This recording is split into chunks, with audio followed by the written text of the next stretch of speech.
مجھ پہ ہوگی. تو اب وہ کہاں کھڑے ہیں کہ ذمہ داری تو خیر انہوں نے کیا قبول کرنی ہے. صادق اور امین جو ہے, دیکھیں چیز یہ ہے کہ جب بندہ کوئی بھی اسٹیٹمنٹ دیتا ہے اور ایز اے پرائم منسٹر یا former chairman P T I تو ابھی بھی وہ ہیں, اس کے اندر ایک ہائی مورل گراؤنڈ آتی ہے اور اس مورل گراؤنڈ کے اندر پھر آپ کاشیس زیادہ ہوتے ہیں. یہ جو پنجاب کے اندر چیزیں ہو رہی تھیں یا فیڈرل گورنمنٹ کے اندر کچھ چیزیں ہو رہی تھیں یا جس کی طرف یہ ابھی اس کیس کی طرف آپ نے اشارہ کیا ہے, یہ ٹاک ان ٹاؤن تھا, یہ کوئی ایسی چیز نہیں تھی کوئی ڈھکی چھپی تھی, سب کو پتہ تھا.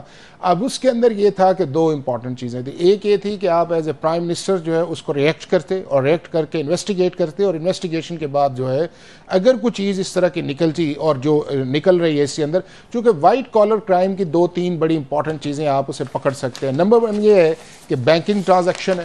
پھر آپ کا یہ جو میڈیا ہے یہ بہت زبردست چیز ہے کہ جس سے آپ اس ساری ٹریل کو پکڑتے ہیں.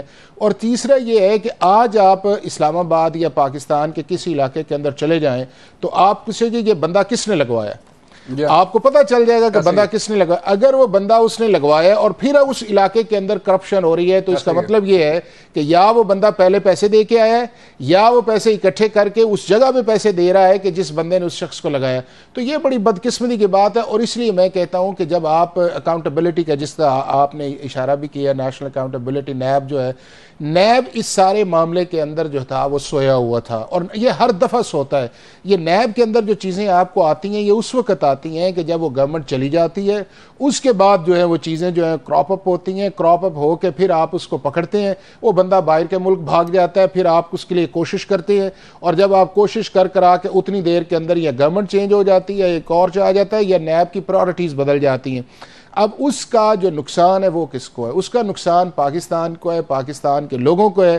پاکستان کے اندر جو چیزیں ہو رہی ہیں اس کے اندر پھر مافیاز جو ہے وہ پنپتے ہیں اور وہ یہ کہتے ہیں کہ اس ملک میں کون سا رول آف لا ہے, اس ملک کے اندر کون سی ٹرانسپیرنسی ہے, اس ملک کے اندر کون سی اکاؤنٹیبلٹی ہے. اور وہ پھر ایکسس کے لیے ان لوگوں کے اندر جاتا ہے, چاہے وہ پرائم منسٹر آفس کے اندر بیٹھتے ہیں یا چیف منسٹر آفس کے اندر بیٹھتے ہیں, یا جو آپ کے یہ مین مختلف آفیسز ہیں ان کے اندر جا کے پھر کانٹیکٹ کرتے ہیں, اور وہ پھر اس طرح سسٹم جو ہے وہ چوک ہوتا ہے. اور اس کا ریزلٹس کیا نکلا ہے کہ آج آپ کے ملک کے اندر جو ہے 140 نمبر پہ جو ہے وہ آپ کا ٹرانسپیرنسی یا گورننس پہنچی ہوئی ہے.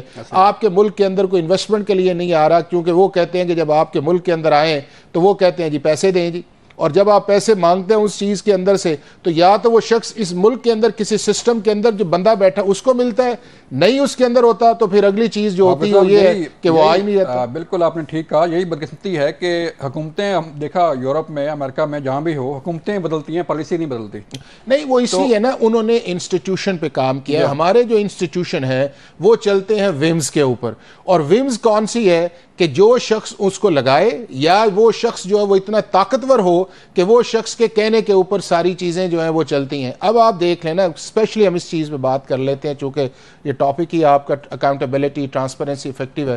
کیا نیب جب سے بنا ہے اس سے لے کے آج تک اس ملک کے اندر کرپشن کم ہوئی ہے یا کرپشن زیادہ ہوئی ہے؟ کیا اس ملک کے اندر نیب کی ساری پروسیکیوشن جو ہیں وہ سکسیڈ ہوئی ہیں کہ اس کے اندر جو ہے وہ ایک کوسچن مارک آیا ہے؟ کیا نیب کے لا کے اندر ایک تھا کہ ہم نے اس ملک کے اندر ایک اینٹی کرپشن اسٹریٹجی دینی ہے, اس اینٹی کرپشن اسٹریٹجی جو ہے وہ کہاں تک پہنچی ہے؟ کیا اس ملک کے اندر جو نیب ہے اس کے اندر پولیٹیکل وکٹمائزیشن نہیں ہوئی, اس کے اندر پولیٹیکل انجینئرنگ نہیں ہوئی, اس کے اندر جو ہے آپ کا لکھا ہوا ہے قانون کے اندر کہ جی 30 دن کے اندر جو ہے وہ ہم نے کیس کو پروسیکیوٹ کا جو پروسیکیوشن ٹرائل ہے وہ 30 دن کے اندر مکمل کروائے بھی ٹرائل. آج تک کسی نے دیکھا ہے کہ 30 دن کے اندر ٹرائل ہو؟ جہاں دل چاہتا ہے وہاں پہ کنسیڈ کر لیا جاتا ہے, جہاں پہ دل نہیں چاہتا وہاں پہ آپ چیزوں کو ڈومنٹ رکھتے ہیں. لیکن الٹیمیٹلی جو ہے وہ نقصان جو ہے وہ اس ملک کا ہے, اس ملک کے شہریوں کا ہے, اور ریزلٹنٹلی یہ ہے کہ سوسائٹی کے اندر جب اکاؤنٹیبلٹی, ٹرانسپیرنسی, فیئرنس نہ ہو تو پھر رول آف لا نہیں ہے. جب رول آف لا نہیں ہے تو پھر جنگل کا قانون ہے, جس کی جو مرضی آئے گا کرے گا. لیکن میں یہ سمجھتا ہوں جاوید بھائی اب یہ موقع آ گیا ہے کہ 75 سال ہو گئے اور کسی بھی ملک کے لیے 75 ایئرز بہت ہوتے ہیں. اب ہمیں طے کر لینا چاہیے, ہمارے ان لیڈرز کو, ہماری ان پولیٹیکل پارٹیز کو ایک اب ریڈ لائن لگا دینی چاہیے. اللہ نے ان کو ان کی استطاعت سے زیادہ دی ہے. اگر آپ ان سارے پولیٹیکل لیڈرز کو دیکھ لو یا ماشاءاللہ جو ہمارے ایم این ایز ہیں, یہ ان کے پاس اتنا پیسہ ہے کہ یہ اپنی زندگی کے اندر یا ان کی 2 3 4 جو اگلی نسلیں ہیں وہ پیسہ ان کے لیے کوئی پرابلم نہیں ہے. اب انہیں ایک ریڈ لائن لگا دینی چاہیے کہ ہماری ریڈ لائن جسٹس کے اندر یہ ہے, اس ملک کے اندر ہم نے فری اینڈ ایکسپیڈیس جسٹس دینا ہے. یہ ہماری ریڈ لائن گورننس کے اندر ہے کہ اس ملک کے اندر ہم نے ایک اچھا گورننس سٹرکچر دینا ہے کہ جس سے یہ ملک آگے بڑھے. یہ ہماری ٹرانسپیرنسی اور کرپشن ہے, اس کے اندر زیرو ٹالرنس ہے. اور اس کے لیے امپورٹنٹ یہ ہے کہ سب سے پہلے یہ کیا جائے کہ جو بھی اب اگلی حکومت کے اندر آئے, جتنے گورنمنٹ کے سینٹرک ادارے ہیں ان کا فوکس اس چیف منسٹر اور پرائم منسٹر آفس کے اندر آنا چاہیے کہ کون ہے ایسا شخص جو اس سارے سسٹم کو مینیور کر رہا ہے اور وہ آگے لے کے چل رہا ہے. وہ پرائم منسٹر کو بتائے, اگر پرائم منسٹر نہیں ہے میڈیا کو بتائے, چیزوں کو ایکسپوز کیا جائے. یہی جب خود ساتھ ملے ہوں تو پھر کون نہیں, میں یہ آپ سے کہوں گا, میں نے وہ آپ سے کہا نا کہ اب ہمیں اس سے آگے جانا چاہیے. بالکل ٹھیک ہے حافظ صاحب, ہم ایک شارٹ بریک لیتے ہیں اور بریک کے بعد ہمارے ساتھ موجود ہوں گے تحریک انصاف کے وکیل, تحریک انصاف کے چیئرمین کے وکیل نعیم پنجوتا صاحب. ان سے بات کریں گے, ان سے پوچھیں گے کہ تحریک انصاف پر جو سوالات اٹھائے جا رہے ہیں, جو کیسز سامنے آ رہے ہیں, اس کے پیچھے کیا عوامل جو ہے وہ چھپے ہوئے ہیں, اور کیا اس وقت تحریک انصاف کے چیئرمین کو علم نہیں تھا کہ ان کی ناک کے نیچے جو ہے وہ کیا ہو رہا ہے. ملتے ہیں ایک بریک کے بعد.